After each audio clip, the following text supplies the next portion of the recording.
அனைவருக்கும் வணக்கம். இன்று பிப்ரவரி 25ஆம் தேதி என்னென்ன பங்கு சந்தையில் தகவல் சொல்லியிருக்காங்கிறத பார்த்துலாம். வழக்கமாக டிஸ்க்ளைமர், நம்ம சேனல் முழுக்க இன்ஃபர்மேஷன் ஷேரிங் சேனல், தமிழில் சொன்னால் ஒரு தகவல் பரிமாற்ற சேனல். ஸோ நம்ம சொல்கிறது எல்லாமே தகவல், அதுவும் இன்றைய தகவல். இதில் சில தவறுகள் இருக்க வாய்ப்பு இருக்குது. முக்கியமாக கரண்ட் ப்ரைஸு, செக்டார், இந்த மாதிரி சில டைப்பிங் மிஸ்டேக் இருக்க வாய்ப்பு இருக்குது. மற்றபடி நியூஸ்லாம் பெரும்பாலும் கன்ஃபார்மாக இருக்கும். நீங்கள் எதுக்கும் ஒரு தடவை கன்ஃபார்ம் பண்ணிக்கோங்க உங்கள் செபி ஸ்டடீஸ்ட்டை. நான் செபி ஸ்டடீஸில் நானும் ஒரு சாதாரண இன்வெஸ்டர். எனக்கு தெரிஞ்ச தகவலை நண்பரை ஷேர் பண்ண மாதிரி உங்கள்கிட்ட ஷேர் பண்ணேன். இதன் மூலம் உங்கள் டைம் சேவ் ஆகும். நியூஸ் இன்றைக்கி என்ன நியூஸ் இருக்கிறது சிம்பிளாக சொல்ல போகிறோம்.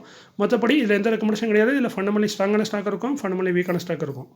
அதுமாதிரி இன்றைக்கி நம்ம வீடியோவில் பார்க்குறது டிவெண்ட் போனஸ் மெர்ஜர், ஒரு கம்பெனியோட மெர்ஜர் டேட் அனௌன்ஸ் பண்ணியிருக்காங்க. அதுக்கு பார்த்தீங்கன்னா upcoming board meeting, order received by listed companies.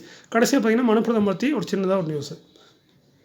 இன்றைக்கி மார்க்கெட் கண்டிஷன் பார்த்தீங்கன்னா எஃப்ஐஎஸ் வழக்கமாக விற்றுருக்காங்க 3529 கோடிக்கு ஓவராலாக விற்று வச்சிருக்காங்க.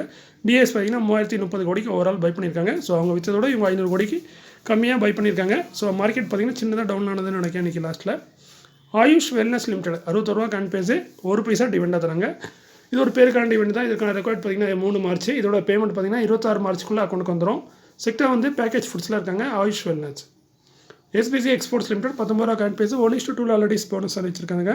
அதை நம்ம 2 ஷேர் வச்சிருந்தா 1 ஷேர் போனஸ் கிடைக்கும், 4 ஷேர் வச்சிருந்தா 2 ஷேர் போனஸ் கிடைக்கும். அதுக்கான ரெக்கார்ட் வந்து இன்றைக்கி அனௌன்ஸ் பண்ணியிருக்காங்க. 4 மார்ச் தான் ரெக்கார்டு. செக்டர் வந்து கவர்மெண்ட்ஸ் அண்ட் அப்பர்ஸில் இருக்காங்க. அதேமாதிரி ப்ரைஸ் அட்ஜஸ்ட்மெண்ட்டுங்க நடக்கும். டிவெண்ட் போனஸ் ஸ்பிட் எல்லாத்துக்குமே ப்ரைஸ் அட்ஜஸ்ட்மெண்ட் நடக்கும். படாம் காட்டன் யார்ன்ஸ் லிமிடெட் 157 ரூபா கான் பேஸு, 2:3 போனஸ், 3 ஷேர் வச்சிருந்தா 2 ஷேர் போனஸ் தராங்க. ரெக்கார்ட் பார்த்தீங்கன்னா 18 மார்ச். செக்டர் வந்து அதர் டெக்ஸ்டைல் ப்ராடக்ட்டில் இருக்காங்க. கிஷோரம் இண்டஸ்ட்ரீஸ் லிமிடெட் கான் பேஸ் 209, இந்த கம்பெனியோட மெர்ஜர் தான் அனௌன்ஸ் பண்ணியிருக்காங்க. ஸ்கீம் ஆஃப் அரேஞ்ச்மெண்ட்னு சொல்லலாம். அதாவது மிசோரம் கம்பெனி வந்து அல்ட்ராடெக் சிமெண்டோட மெர்ஜ் ஆக போகுது. ஸோ மிசோரம் கம்பெனி வந்து இனிமேல் இருக்காது. அதுக்கப்புறம் நம்ம அல்ட்ராடெக் தான் இருக்கும். அதுக்கான ரெக்கார்டு தான் இன்றைக்கி அனௌன்ஸ் பண்ணியிருக்காங்க. 10 மார்ச் தான் ரெக்கார்டு. ஸோ நீங்கள் கிஷோரம் இண்டஸ்ட்ரியில் 52 ஷேர் வச்சுருந்தீங்கன்னா உங்களுக்கு வந்து 1 ஷேர் வந்து அல்ட்ராடெக்கில் அலாட் பண்ணுவாங்க. ஸோ நீங்கள் 104 ஷேர் வச்சுருந்தா 2 ஷேர் அலாட் பண்ணுவாங்க. ஸோ முடிஞ்ச அளவுக்கு ரேஷியோ மெயின்டைன் பண்ணுறது நல்லது. நம்மளுக்கு முடிஞ்ச ரவுண்ட் ஆஃபாக கிடச்சிரும். இல்லைனா என்னென்னா அவங்க பிச்சு அதை சேல்ஸ் பண்ணி திரும்ப பேமெண்ட் அக்கௌண்ட்டில் போடுறதுக்கு டைம் ஆகும், அதுக்கு நாட்களும் ஆகும். பட் கொடுத்துருவாங்க. பட் முடிஞ்ச அளவுக்கு மெயின்டைன் பண்ண பாருங்கள். முடியலன்னா விட்டுருங்க, ஒன்றும் பிரச்சனை இல்லை. ஸோ நீங்கள் கிஷோரமில் 52 ஷேர் வச்சுருந்தீங்கன்னா அல்ட்ராடெக்கில் பார்த்தீங்கன்னா 1 ஷேர் உங்களுக்கு அலாட்மெண்ட் ஆகும். கிஷோரம் இன்றைக்கி 299 ரூபாய் ட்ரேட் ஆகிட்டு இருக்குது. இன்ட்டு 52ன்னு போட்டிங்கன்னா 10,000 சில்லறை என்னமோ வரும். அதே ஸ்டாக் ரேட்டில் தான் இப்போ நம்ம அல்ட்ராடெக்கும் ட்ரேட் ஆகிட்டு இருக்குது. ஸோ இந்த ஆர்பிட்ராஜ் இதெல்லாம் பார்க்க வேண்டிய அவசியமே கிடையாது. என்றைக்குமே பெரும்பாலும் எந்த ஸ்டாக்லையும் பெருசாக பார்க்காதீங்க.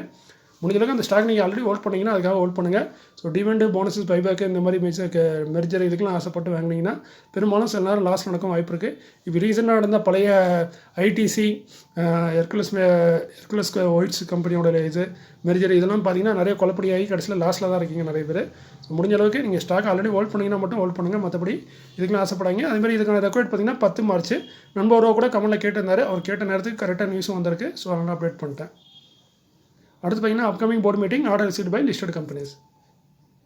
Upcoming board meeting. ஸோ இதில் ஃபஸ்ட்டாக பார்க்குறது ஜாஸ் இன்ஜினியரிங் லிமிடெட் 520 ரூபா கான் பேஸு, 4 மார்ச்சில் போர்ட் மீட்டிங் வச்சிருக்காங்க. டிவெண்ட் கொடுத்து எடுப்போம்னு சொல்கிறாங்க. செக்டர் வந்து இப்போ இண்டஸ்ட்ரியல் ப்ராடக்ட்டில் இருக்காங்க. 1.44 பைசா போன வருஷம் டிவெண்டாக கொடுத்துருக்காங்க. கொஃபார்ஜியா லிமிடெட் 7660 ரூபா கான் பேஸு, 4 மார்ச்சில் போர்ட் மீட்டிங். ஸ்டாக் ஸ்பீட் கொடுத்து எடுப்போம்னு சொல்கிறாங்க. ஃபீஸலி 10 இருக்குது, அதை மாற்றதுக்கு வாய்ப்பு இருக்கிற மாதிரி சொல்கிறாங்க. செக்டர் வந்து அதர் கம்ப்யூட்டர் சாஃப்ட்வேர் கன்சல்டிங்கில் இருக்காங்க. பாரத் எலக்ட்ரானிக்ஸ் லிமிடெட் 256 ரூபா காயின் பேஸு, 5 மார்ச்சில் போர்ட் மீட்டிங். டிவெண்ட் கொடுத்து எடுப்போம்னு சொல்கிறாங்க. போன வருஷம் 4 டிவெண்ட் கொடுத்துருக்காங்க. 70 பைசா 80 பைசா இந்த ரேஞ்சில் டிவெண்ட் கொடுத்துருக்காங்க. செக்டர் பார்த்தீங்கன்னா ஏரோஸ்பேஸ் அண்ட் டிஃபென்ஸில் இருக்காங்க. Bharat electronics. Power mech project limited 1917 ரூபா காயின் பேஸு, 164 கோடியே 62 லட்சத்துக்கான ஆர்டர் கொடுத்தது Bharat heavy electrical limited. DCX system limited 254 ரூபா காயின் பேஸு, இவங்களுக்கு வந்து ஆர்டர் கொடுத்தது பாரத் எலக்ட்ரானிக்ஸ் லிமிடெட் 4 கோடியே 79 லட்சத்துக்கான ஆர்டர். ஸோ நல்ல ஒரு டீசனான ஆர்டர் இந்த கம்பெனிக்கு. வாரி எனர்ஜிஸ் லிமிடெட் கான் பேஸ் 2269 ரூபா, 410 மெகாவாட்டுக்கான ஒரு ஆர்டர் கிடச்சிருக்கு. சோலார் பிவி மாடல் சப்ளைக்கான ஆர்டர். இது எவ்வளோங்கிறத அவங்க கரெக்டாக மென்ஷன் பண்ணல அமௌண்ட்டை. பெரும்பாலும் இவங்க மெகாவாட்லாம் சொல்லுவாங்க. நல்ல ஒரு பெரிய மெகாவாட் மட்டும் தான் தெரியுது. கொடுத்த கம்பெனி பார்த்திங்கன்னா ABREL EPC லிமிடெட். இது வந்து ஆதித்யா பிர்லா ரினியூவபிள் லிமிடெடோட ஒரு சப்சிடி கம்பெனி.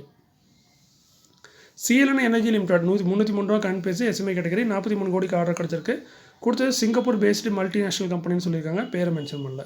அவென்டெல் லிமிடெட் 118 ரூபா கான் பேஸு, 1,64 லட்சத்துக்கான ஆர்டர் கொடுத்தது லர்சன் டர்போ limited LNT. Tata power company limited 352 ரூபா கான் பேஸு, இவங்களுக்கு ஒரு பெரிய மெமரண்டம் ஆஃப் அண்டர்ஸ்டாண்டிங்கில் கையெழுத்திட்டிருக்காங்க. இன்றைக்கி வந்து அட்வான்டேஜ் அஸ்ஸாம் 2.1 ஒரு நிகழ்ச்சி நடந்திருக்காங்க, ஒரு ப்ரோக்ராமு. அதில் வந்து ப்ரோக்ராம்னு சொல்ல முடியாமல் ஒரு இது மீட்டிங் இருந்திருக்கு பிறகு அதில் வந்து இவங்க அந்த மெமரண்டம் கையெழுத்திட்டிருக்காங்க. ஸோ இதன் மூலம் பார்த்திங்கன்னா டாடா பவர் வந்து கிட்டத்தட்ட 5000 மெகாவாட் ரினியூவபிள் அண்ட் க்ளீன் எனர்ஜியை இதில் வந்து கொடுக்க போகிறாங்க. இது வந்து 30,000 கோடி இதுக்காக அவங்க இன்வெஸ்ட் பண்ண போகிறதாகவும் சொல்லியிருக்காங்க இந்த அட்வான்டேஜ் அஸ்ஸாம் 2.0ல. ஸோ பார்த்தீங்கன்னா 5,000 மெகாவாட்டு கிட்டத்தட்ட 30,000 ரூபா இன்வெஸ்ட் பண்ண போகிறதா சொல்லியிருக்காங்க. ஸோ டாடா பவருக்கு இது ஒரு பெரிய நியூஸ் தான். பட் இந்த நியூஸ் வந்து கூட நீ ஸ்டாக்கில் பெரிய இம்ப்ரூவ்மெண்ட் தெரில. மேபி நியூஸ் வந்து மார்க்கெட் முடிஞ்சதுக்கப்புறம் வந்து தான் என்னென்னு டவுட்டாக தான் இருக்குது. ஸோ வந்திருக்கும் தான் நினைக்கிறேன். பட் அதனால தான் எந்த ஒரு பெரிய இதுவும் இல்லை. ஏன்னா 30,000 கோடிக்கு இன்வெஸ்ட் பண்ண போகிறாங்க டாடா பவர்.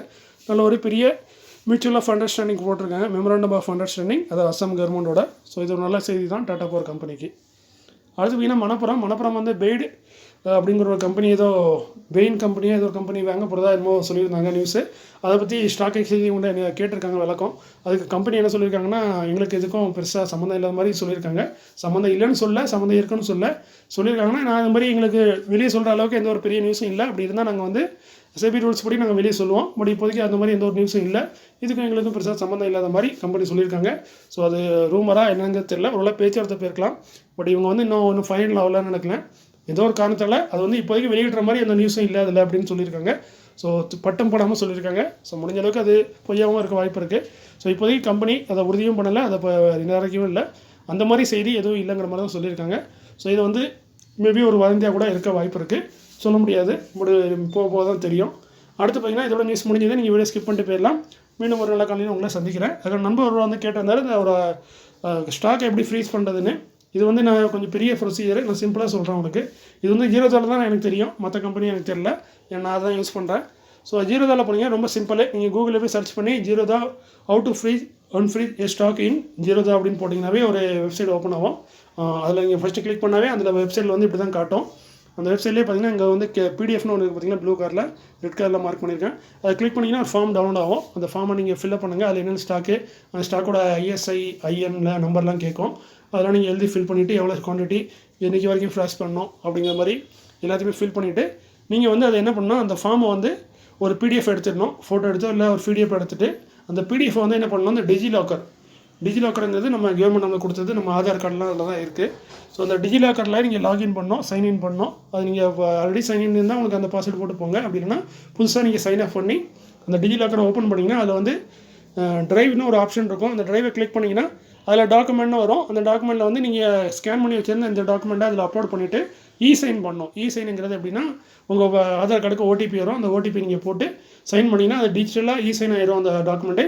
ஸோ அந்த டாக்குமெண்ட்டை திரும்ப நீங்கள் டவுன்லோட் பண்ணிவிட்டு நீங்கள் PDF ஸ்கேன் பண்ணி அப்லோட் பண்ண டாக்குமெண்ட்டை வந்து இ-சைன் பண்ணிவிட்டு டிஜிலாக்கரில் அந்த டாக்குமெண்ட்டை திரும்ப டவுன்லோட் பண்ணிவிட்டு திரும்ப என்ன பண்ணணும்னா, இந்த இதே பேஜுக்கு வந்தீங்கன்னா இந்த பேஜில் வந்து கிரியேட் ஏ டிக்கெட்னு ஒரு ஆப்ஷன் இருக்கும். அதில் கிளிக் பண்ணி ஜீரோதா அக்கௌண்ட் டீட்டெயிலாம் கொடுத்து நீங்கள் உள்ளே லாகின் பண்ணிட்டீங்கன்னா அதில் போய் நீங்கள் வந்து இந்த கிரிக்கெட் டிக்கெட்டில் வந்து இந்த ஸ்டாக்கை எங்களுக்கு ஃப்ரீஸ் பண்ணுங்கன்னு சும்மா டைப் பண்ணிவிட்டு அந்த PDF நீங்கள் அப்லோட் பண்ணிட்டீங்கன்னா ஒரு 4-5 நாளில் அவங்க வந்து திரும்ப நீங்கள் என்ன ஸ்டாக் சொல்லியிருக்கீங்களோ அந்த ஸ்டாக் எல்லாத்தையும் ஃப்ரீஸ் பண்ணிடுவாங்க.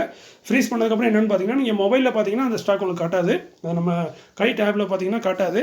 பட் இதுவே நீங்கள் வந்து வெப்சைட்டில் போய் லாகின் பண்ணி உள்ளே போய் பார்த்தீங்கன்னா உங்கள் போர்ட்ஃபோலியோவில் கன்சோலில் போய் பார்த்தீங்கன்னா அதில் வந்து அந்த ஸ்டாக் காட்டும். பட் இதில் வந்து உங்களுக்கு காட்டாது. ஸோ இதனால தான் ஃப்ரீஸ் பண்ணுறது. அதுமாதிரி நீங்கள் திரும்ப நீங்கள் ஸ்டாக்கை சேல் பண்ணாலும் உடனே சேல் பண்ண முடியாது. திரும்ப இதே ஃபார்மை தான் யூஸ் பண்ணணும், சேம் இதே ப்ரொசீஜரு. அதில் வந்து நீங்கள் ஃப்ரீஸுங்கிற இடத்துல அன்ஃப்ரீஸ்ன்னு போட்டு அந்த ஸ்டாக்கை மென்ஷன் பண்ணி குவான்டிட்டி மென்ஷன் பண்ணி சப்மிட் பண்ணிட்டீங்கன்னா திரும்ப வந்து அன்ஃப்ரீஸ் பண்ணுவாங்க. அதுக்கு ஒரு 3 நாள் 2 நாளில் கூட ஆகலாம். திரும்ப நீங்கள் வந்து ஸ்டாக்கை சேல் பண்ணலாம். பட் இது ஃப்ரீஸ் பண்ணலாம் என்ன பெனிஃபிட்னா, நீங்கள் தவறி கூட தெரியாமல் விற்க முடியாது அந்த ஸ்டாக்கை. அதே மாதிரி அந்த ஸ்டாக் வந்து உங்கள் கண்ணில் அடிக்கடி தெரியாது, ஏன்னா அது மறைவாக இருக்கும். நீங்கள் கன்சோலில் போய் பார்த்தா மட்டும் தான் தெரியும். ஸோ இது வந்து ஒரு நல்ல பெனிஃபிட். நான் இதில் வந்து இந்த டப்பரியா டூவில் வந்து இப்படி தான் ஃப்ரீஸ் பண்ணி வச்சுருக்கேன். ஏன்னா ஆல்ரெடி ஒரு ஸ்டாக்கை தெரியாமல் விற்று தொலைச்சிட்டேன். அது 3,000 ரூபா கிட்டத்தட்ட 10,000 வேஸ்ட் பண்ணிட்டேன். அந்த 10,000 இப்போ இருந்தால் கூட ஒரு 20,000 இருக்கும். அது தேவையில்லாமல் ஒரு 10,000 லாஸ் பண்ணிட்டேன். அதனால தான் இந்த ஃப்ரீஸ் பண்ணி இந்த 3 டப்பரியாவையும் நான் லாக் பண்ணிட்டேன். ஸோ நீங்கள் இது மாதிரி ட்ரை பண்ணி பாருங்கள். டீட்டெயிலாக வேணும்னா வீடியோ பெருசாக இருக்கும், அதனால் சிம்பிளாக சொல்லி முடிச்சிட்டேன். ஸோ இந்த வீடியோ உங்களுக்கு பயனுள்ளதாக இருக்கும் நம்புகிறேன். மீண்டும் ஒரு நல்ல காலையில் உங்களை சந்திக்கிறேன். இப்படிக்கு உங்களில் ஒருவன். நன்றி, வணக்கம்.